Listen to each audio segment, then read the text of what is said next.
Alright, so magandang araw mga kababayan, Luzon, Visayas, Mindanao, at sa mga kababayan nating OFW, sa iba't ibang panig ng mundo, magandang araw po sa inyo lahat mga kababayan. At syempre habang nagkakagulo sila, tayo ay pa-chill-chill lang, patawa-tawa lang dito.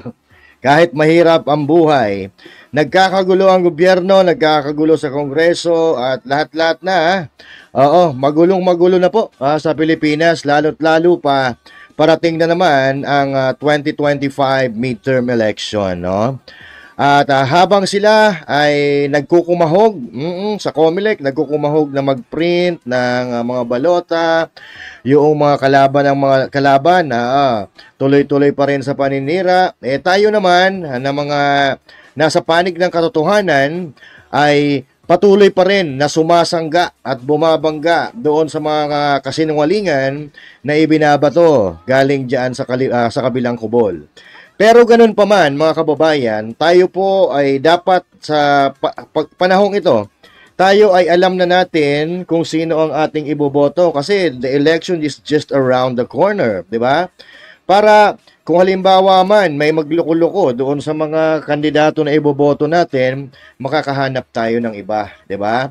So, pero eto kasi no, kaming mga influencer o etong mga vloggers na political vloggers, we want to make sure na tama ang isusubo namin sa inyo na mga nanonood sa amin at sisiguruhin namin na hindi po tayo mapapahamak at hindi po tayo mabubudol. Lalong-lalo na kung ang pag-uusapan po natin ay sa kapakanan ng ating bansa or sa kapakanan, kabubuti ng ating bayan.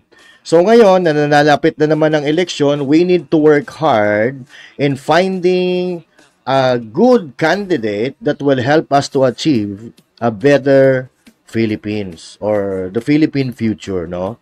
Of course, kapag si pastor ang pinag-uusapan dyan, wala na po tayong dapat pag-usapan. 100%, 100% tayo ay susuporta kay Pastor Apollo Sikibuloy dahil nakita naman natin, araw-araw nating pinag-uusapan yan kung ano yung kanyang mga nagawa na, kung ano pa yung mga kanyang gagawin. And siyempre, PDP laban, straight po tayo dyan at wala nang bibitaw. So eto po mga kababayan, yung unofficial list natin, unofficial list of candidates na medyo napupusuan po natin. Napupusuan ko, me personally, at sa tingin ko, ito rin ang napupusuan ng mga kapatid natin dyan sa Bonateros. Oo. So dito mga kababayan, bilangin natin, meron na tayong 1, 2, 3, 4, 5, 6, 7, 8, 9, 10, 11, no? Oo. Meron na tayong 11 prospect candidate. So, kulang pa po tayo ng isa, mga kababayan, no? Kulang pa po tayo ng isa at tawag dito, hindi naman po pwede natin. Mahirap na mag-iwan po tayo ng blanco dyan sa ating balota, no? Dahil baka yung blanco na yan, magagamit lang sa pandaraya. Kapag nag-iwan ka kasi ng blanco, pwede na yung bilugan kahit sino na lang, di ba? Oh, kahit sino na lang, bibilugan nila. So, total, kulang pa naman Masama nga dyan, kung kulang kayo ng 3, di magbibilog sila ng 3, di ba? Oh. So, as much as possible, dapat kumpletuhin natin ang ating iboboto. In case of senators, 12 po ang iboboto natin sa senador. So ngayon, mga kababayan, meron na po tayong 11. Kulang pa po tayo ng isa dahil nag-back out po itong si Mr. Chavez Singson na isa sa mga sinusuportahan sana or susuportahan ni Pangulong Duterte at kung matatandaan natin, ikinampanya na ito or ni Pangulong Duterte noong paman na after filing the candidacy. So now, mga kababayan, magtulong-tulong po tayo, no? Magtulong-tulong tayo na maghanap ng idadagdag natin sa isang kulang. Actually, isa na lang ang kulang, no? Isa na lang po ang kulang natin. So, baka meron kayong napupusuan, baka meron kayong napupusuan na kandidato na pwede nating idagdag dyan. We can talk about it at tatawag dito, pwede natin pag-usapan, pwede natin pagdebatehan kung karapat-dapat pa talaga yan.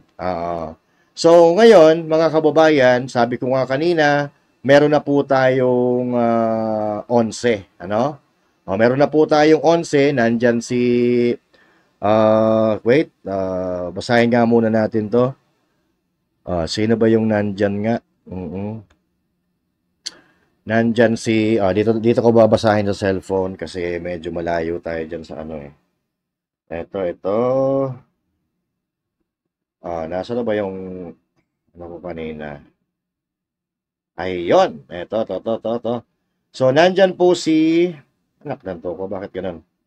Nandyan po si number 10, si Jimmy Bondoc. Yan.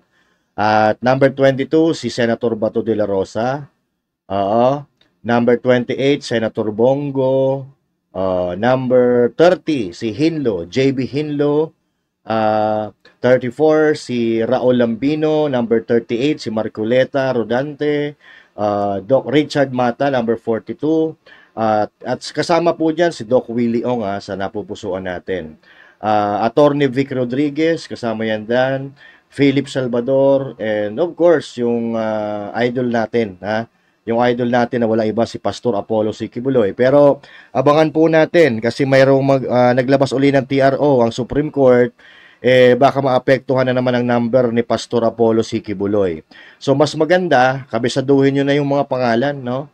Mga pangalan, ilistan nyo na, at doon sa balota, hanapin nyo na lang yung pangalan ng mga kandidato na yan. Pero hopefully, makapag-imprenta na agad-agad ang COMELEC, no? Para malaman natin kung anong number talaga si Pastor Apollo Sikibuloy. Kasi ito from number 52, naging 53, at bali-balita natin, magbabago pa rin po yan dahil naglabas ng uli ng bagong TRO ang Supreme Court at mayroon ulit na idadagdag dyan na 2 kandidato. Okay? So now, mga kababayan, meron na po tayong 11. Ako ngayon, meron akong pinag-aaralan ngayon, no? Meron akong pinag-aaralan. Alam ko, meron dito na tataas ang kilay at mapapaisip dito sa sasabihin natin dito sa kandidatong ito. Basta ito, tandaan nyo, mga kababayan, tandaan nyo po. Hindi ko po kayo inuobliga sa lahat ng sinasabi natin dito. Ang sinasabi ko po, pag-aralan po ninyo rin. Pag-aralan mo, pag-aralan natin, at ang sinasabi ko po dito ay walang iba kundi si senatorial aspirant Ben Tulfo. Ayan, okay. Di ba? Medyo tumaas yung kilay mo, no? Medyo tumaas yung kilay mo dahil, Tulfo yan. Galit nga tayo sa mga Tulfo, di ba? Galit tayo kay Erwin Tulfo, galit tayo kay Erwin Tulfo dahil nagpalamo na sa sistema. So, basta ito tatandaan nyo, mga kababayan, no? Ito po tatandaan nyo. Una, hindi ko po kayo inuobliga kung ano man sasabihin ko dito, pwede nyo pag-aralan, pwede nyo i-double check, pero ito lang ang sasabihin ko. Kahit anong mangyari, hindi ko iboboto si Erwin Tulfo. Yan. Hindi ko po iboboto si Erwin Tulfo. Ako naniniwala ako, mga kababayan, na ni minsan po sa buhay ninyo ay humanga rin kayo sa tao na ito. Matapang, matikas, may paninindigan. Naniniwala ako na ni minsan sa buhay ninyo, humanga kayo dito sa tao na ito, not until na maging politiko yung 2 kapatid nito, na si Erwin Tulfo at saka si Raffo Tulfo. Ako, to tell you frankly, to tell you honestly, ako naiintindihan ko po yung mga naiisip nyo. Naiintindihan ko yung mga naiisip nyo. Pero ako kasi, mga kababayan, nung napunta po tayo sa larangan ng politika, medyo lumawak po yung ating pag-iisip, lumawak po yung ating pangunawa sa mga bagay-bagay, kumbaga, naging mature po tayo. Naging mature po tayo mag-isip. Kasi kapag immature ka mag-isip, yung kakampi ng isang taong ayaw mo, iisipin mo, kaaway mo na rin. So, ibig ko pong sabihin, magkahiba po. Magkakaiba po ang pagkatao ng magkakapatid na Tulfo. Pare-pareho po sila alpha male, no? Pare-pareho sila alpha male, pare-pareho sila mga astig. Pero napansin ko lang, no? Sa akin lang to, napansin ko iba si Ben Tulfo sa kanilang lahat eh. Iba si Ben Tulfo sa kanilang magkakapatid. At ito pa, tatanungin ko kayo, ni minsan ba binanata ni Ben Tulfo yung mga Duterte? 'Di ba hindi? Oo. Hindi po binanatan ni Ben Tulfo ang mga Duterte ni minsan. Pero alam nyo ba kung sino ang pinakamalapit sa mga Duterte? Kasi may nakausap po tayo na isang tao na malapit sa mga Tulfo na ang pinakamalapit sa mga Duterte ay si Mon Tulfo. Yung pinakamatanda nilang kapatid. Pero yung pinakamalapit sa kanila, yun pa ho yung bumanat sa mga Duterte. Diba? Pero ito, si Ben Tulfo, hindi ko siya narinig ni minsan na binanatan niya si PRRD or si BP Sara Duterte sa kanyang programa. Nandun pa rin siya doon sa kanyang nasa kanyang paninindigan. Nandun pa rin siya, tinatayuan pa rin niya ang kanyang persona. Kung ano siya, yung may prinsipyo, astig, nandun siya lagi, pumapanig doon sa tama. Hindi siya bumanat ng walang dahilan. Pero ito kababayan, ang tanging rason lang natin, ang tanging rason lang natin, kaya nagagalit tayo kay Ben Tulfo, or ayaw natin sa kanya, dahil dun sa mga kapatid niya, di ba? Which is wrong. Ang kasalanan ni Pedro, mga kababayan, ay hindi po kasalanan ni Juan. Halimbawa, ang kasalanan ko, hindi kasalanan niya ni Boss Dada. Ang kasalanan ni Boss Dada, hindi kasalanan ni Coach Oli. Ang kasalanan ni Coach Oli, hindi kasalanan niya ni Jay Guevara. Pero ang kasalanan naming lahat, kasalanan niya ni Banat Bay. Kasalanan ni Banat Bay. Oo. Joke lang yun. Joke lang yun. Di ba? So, ibig sabihin, kahit magkakapatid mga kababayan, magkakaiba po ng paninindigan sa buhay. Oo. Magkakaiba po ng paniniwala, magkaiba ng paninindigan. Diba?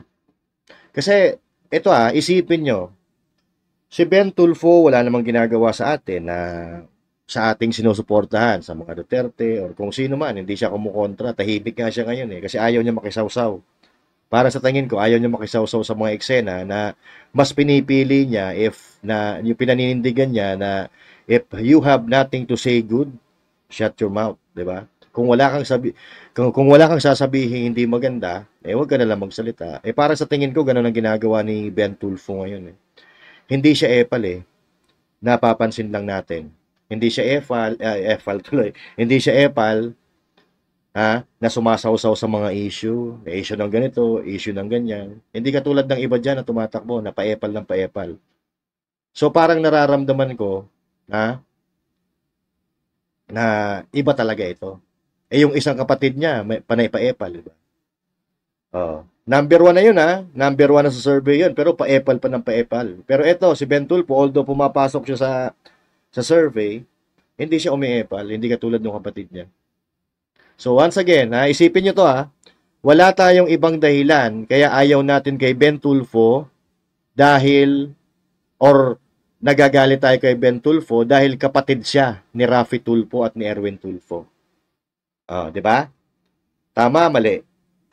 So basta ako, ito na lang.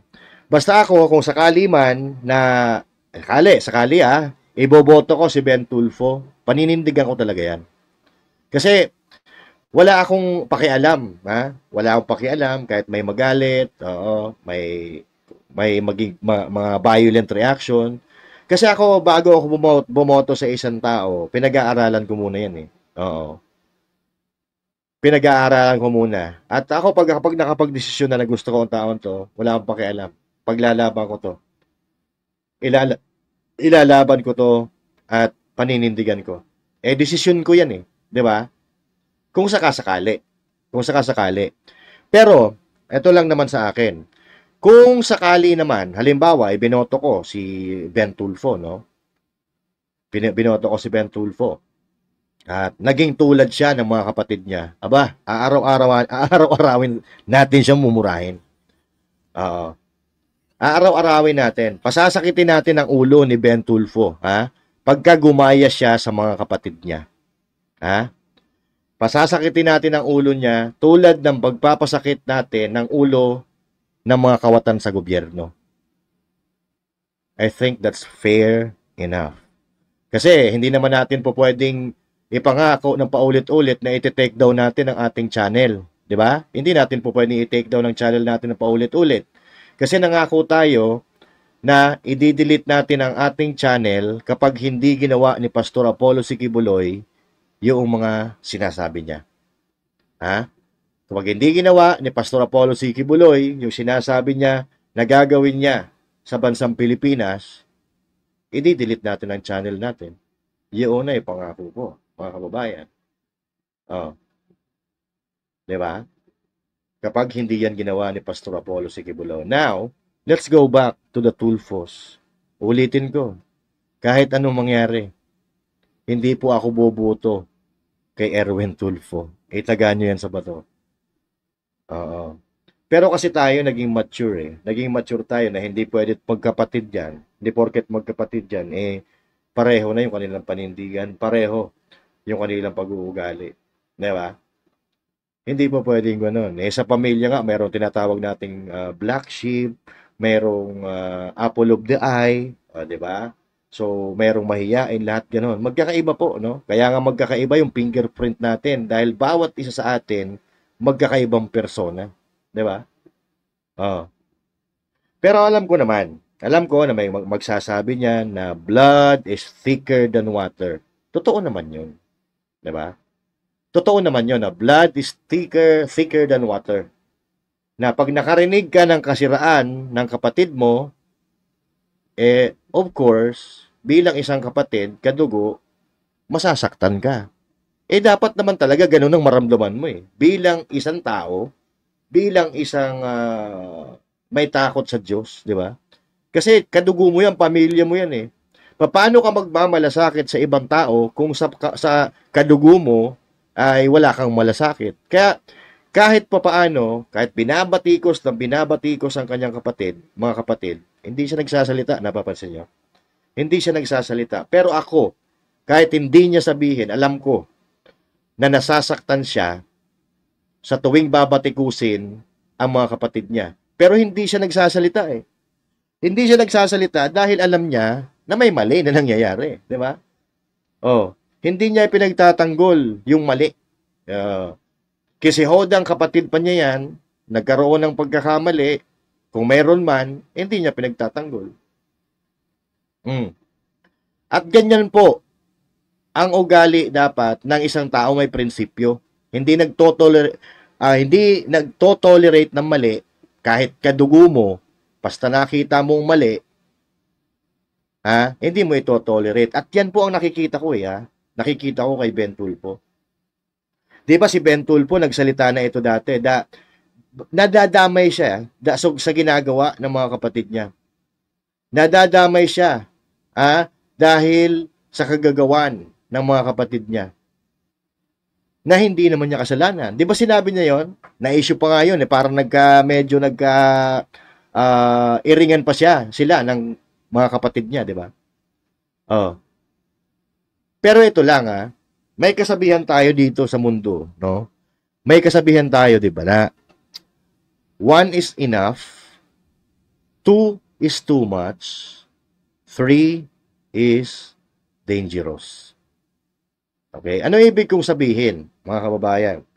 Sa pagkakataong ito, merong dalawang tulfo sa gobyerno na medyo na-disappoint tayo, no? Tama? Na-disappoint tayo kay Erwin tsaka kay Raffy Tulfo, no? Sabi ko kanina, 1 is enough, 2 is too much, 3 is dangerous. So ngayon, sa puntong ito, nandun tayo sa too much, sa pangalawa. Kasi may dalawang tulpo, no? 1 is enough, 1 is enough, 2 is too much, 3 is dangerous. So nandun tayo sa punto na too much, no? But I think we can still consider that, no? We can still consider na nandun tayo sa too much, no? Until it became dangerous. No? Nandun na tayo sa too much sa pangalawa. At kung makikita natin, mga kababayan, nahahandle nga natin Nahahandle natin yung ating kasalukuyang gobyerno na more than dangerous na ang ginagawa nila. Nahahandle pa natin, di ho ba? So, eto na lang, no? Pag-aralan nyo po. Pag-aralan nyo po, pag-aaralan ko pa rin si Ben Tulfo. At kung meron kayong reaction, sabihin nyo po sa akin sa mga susunod nating live or sa mga susunod natin na upload na video. No? Pero, once again, kung sakasakali man, na tumaya tayo kay Ben Tulfo at naging tulad siya ng mga kapatid niya, tulad ng sinabi ko, mumurahin natin siya araw-araw.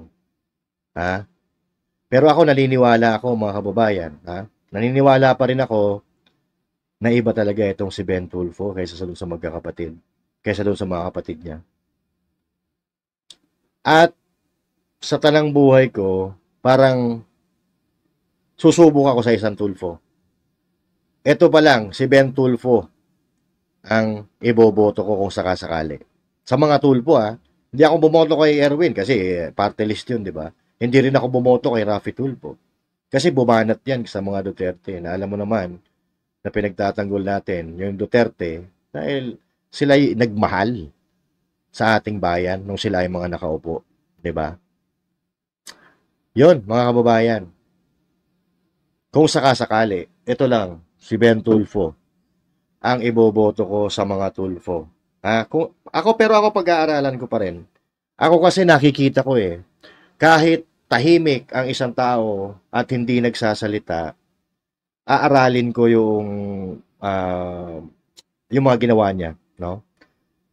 At eto si Ben Tulfo, parang aminin nyo, walang iskandalong kinasangkutan ito na talagang ikababagsak niya di ba? Walang iskandalo katulad unlike yung mga kapatid niya. Nandun siya diretso siya no? Pero doon sa mga nagdadalawang isip, I can't blame you, mga kapatid. I can't blame you kasi ano nyo yan opinion nyo yan, paniniwala nyo yan. Pero ito lang, sasabihin ko, pag-aralan ninyo si Ben Tulfo.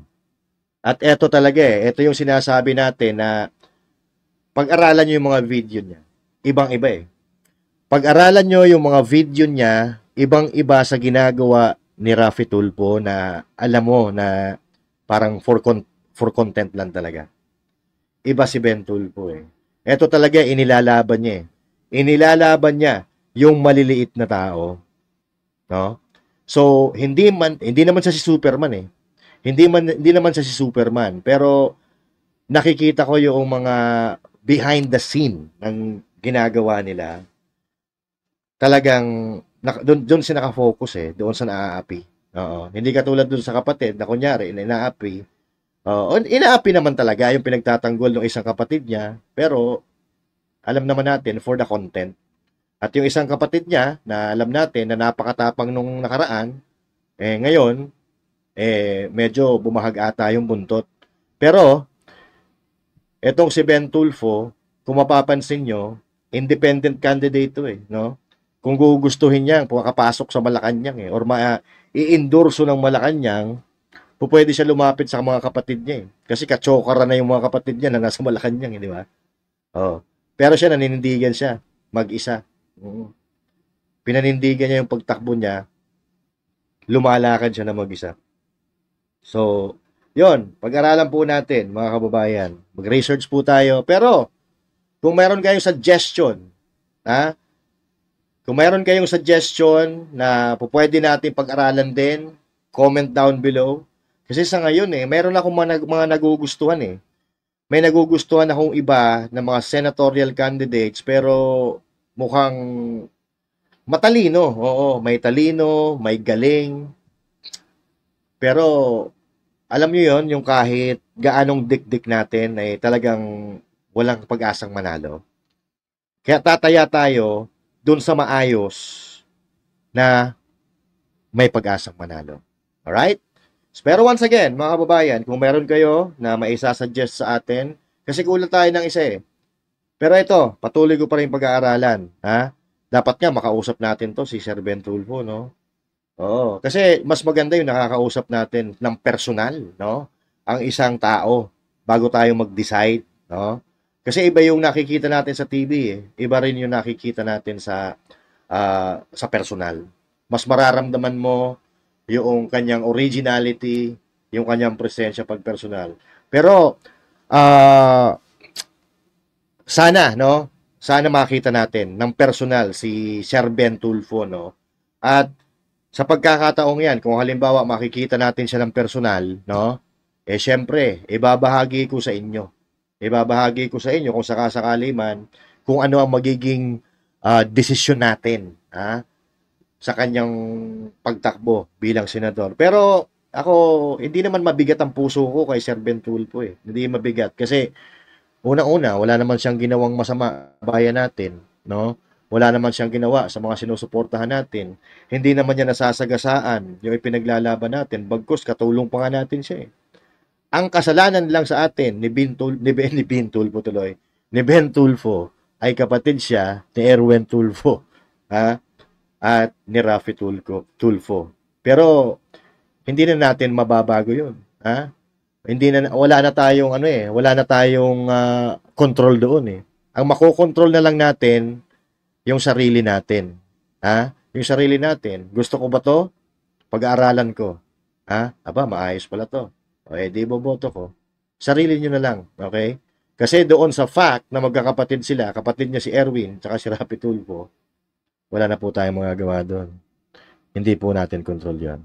Alright, so once again, my name is Master Judeas and thank you. God bless you all and to God be the glory. Magandang araw po sa inyo lahat. Kita-kita ulit tayo sa mga susunod na upload. Goodbye. Bye-bye.